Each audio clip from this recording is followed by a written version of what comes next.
highest homicide Hit. rates are controlled by black 17. leadership. It's Stay. not his fault. Nag-video His ko sa mission is to keep Americans safe, and that's what he's trying to accomplish here. 17. Now, let's Ilan na continue mo? on with the scenarios 17. that are at his disposal to deploy National Guard troops. Push. Scenario number 3 would be the governor's consent, the governor actually asking for the National Guard's help. Now, that's not gonna happen in our current political landscape. I just can't see that happening unless it was a natural disaster that took place. And scenario number 4, which is probably the most controversial one, is if he was to invoke the Insurrection Act, which is what he did also in Los Angeles. And in order for him to do so and have the legal authority to do so, not only would the local police department have to be overwhelmed with definitive proof of that, but federal buildings would need to be destroyed and vandalized in the process. Okay, so now I have Ro Khanna reacting to this. Take a listen. Talk me off the grassy knoll if you think I'm wrong. Jonathan, you're absolutely right. So much for Republicans believing in local control, so much for them believing in federalism. It seems like the job that Donald Trump really wanted was mayor. And if he wanted that, he could go run against Mamdani in New York for mayor.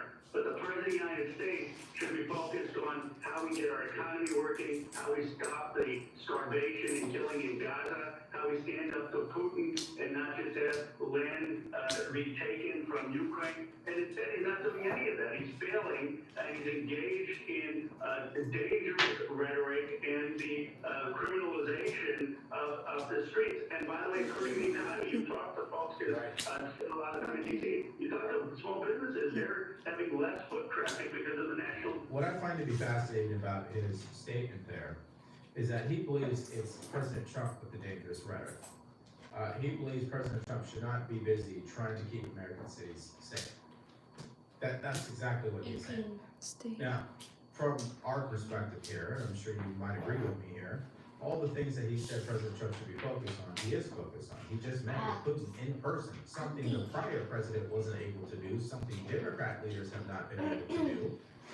So there's that. Secondly, it was under Democrat leadership where the cost of living hit an all-time record high. So when they try to push back on these arguments, they can't because they don't really have any credibility on the issue. Now, here is someone who does, the former governor of Illinois, and his reaction. Take a look. Well, I want to get your reaction. You know, how would you feel if you were still governor when you see what President Trump's doing in D.C.? Over 700 arrests, many guns taken off the street, violent criminals, some illegal aliens. Why to clean up as a resident of D.C.?